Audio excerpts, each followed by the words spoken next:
Kenapa Rafizi tak kena fitnah? Kenapa Anwar aja kena fitnah? Kalau kita nak fitnah, kita fitnah semualah. Lim Kit Siam pun kena kes liwat, Rafizi kena kes liwat, Lim Guan Eng kena kes liwat. Kenapa hanya Anwar Ibrahim?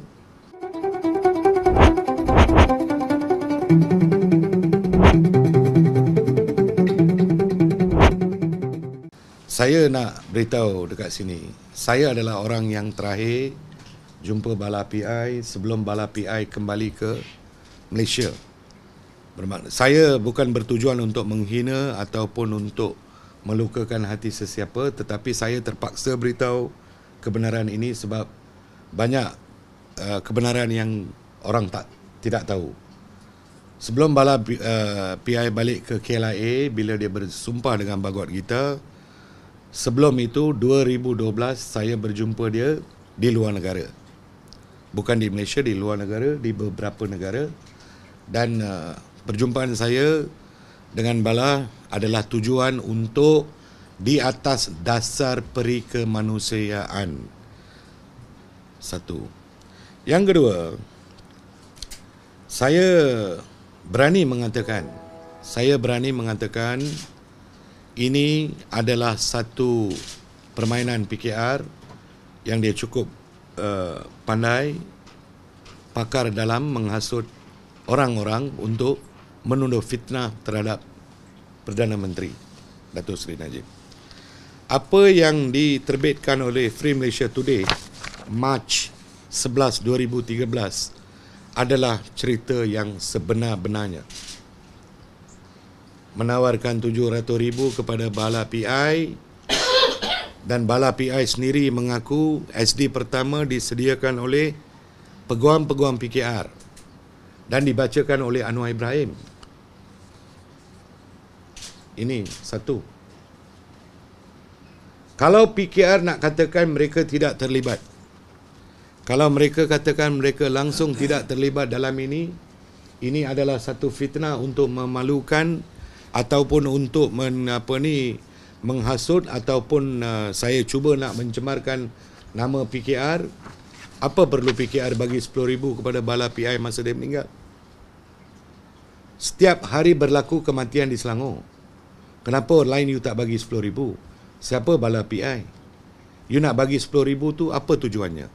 Adakah dia ni perwira negara ataupun perwira yang mengharumkan negara ataupun seorang pejuang untuk nusa dan bangsa ataupun askar? Ini persoalan. Ini bukti dia. Apa perlu dia bagi 10,000? Kalau dia kata di atas dasar kemanusiaan tiap hari berlaku kematian di Selangor, ahli-ahli PKR pun hari-hari mati, tak pula dia bagi 10,000.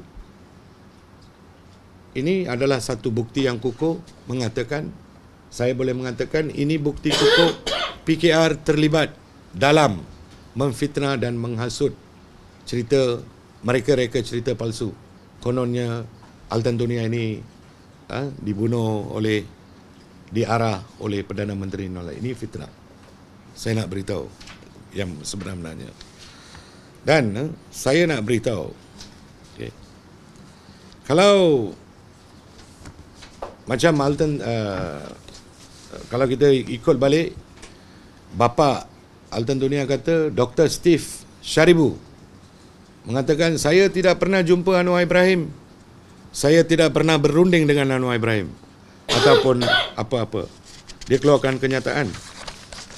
Steve Sharibu jumpa dengan Anwar Ibrahim, ini apa ni? Dia keluarkan kenyataan tidak pernah jumpa Anwar.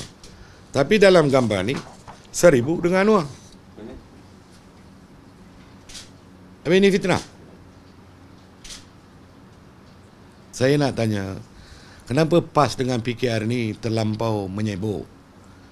Nak buat live telecast lah konon, sanggup menaja tiket penerbangan ke Australia untuk ibunya. Kalau kita tengok mangsa banjir di Kelantan, menangis tak ada duit, minta bantuan. PAS tak, saya tak nampak pula PAS tawar macam tu. Mahfuz pula ria-ria sangat nak tawar tiket percuma, kononnya atas dasar perikemanusiaan. Kalau nak kata dasar perikemanusiaan, dekat Switzerland hari tu yang dua anak tu masa terkandas di Switzerland, Kenapa kamu tidak bantu? Seorang wanita ditangkap, hampir dihukum gantung di Vietnam, Burma sebab kes dada. Kenapa kamu tak datang ke depan? Dan macam-macam kes lagi berlaku di dunia. Rakyat Malaysia sangkut sana sini. Kenapa kamu tidak tunjuk keprihatinan kamu terhadap orang-orang yang teraniaya? Apa perlu you fokus dekat Sirul? Dan saya juga nak minta kerajaan Malaysia ambil tindakan yang sewajar-wajarnya terhadap Mahfuz. Sebab apa? Kalau kita tengok, kerajaan Australia, dia dah keluarkan kenyataan tiada kebenaran untuk tidak ada apa-apa keistimewaan untuk cakap dalam telefon. Mahfuz cakap dengan siapa ni?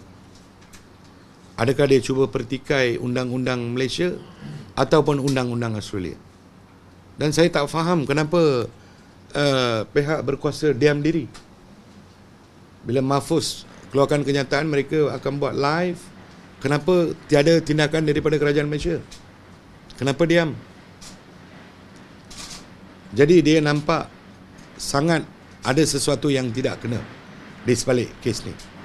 Dan nampak sangat mereka cuba mereka ataupun mencipta ataupun untuk mencemarkan nama baik Datuk Seri Najib Razak. Saya bukan taksub, saya bukan nak katakan saya sokong Najib Razak itu ni. Saya bercakap di atas dasar saya sebagai manusia. Datuk Seri Najib, setahu saya beliau telah bersumpah dengan Al-Quran yang suci. Sebagai orang Islam, dia telah melaksanakan tugas.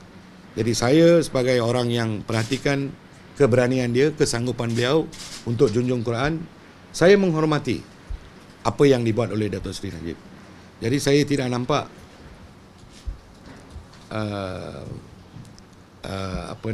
ada berlaku kesalahan. Dan juga saya nak beritahu, kalau semua yang mengugut Perdana Menteri, kalau semua yang mengugut kedudukan Perdana Menteri dibunuh, jadi semua pembangkang akan dibunuh lah.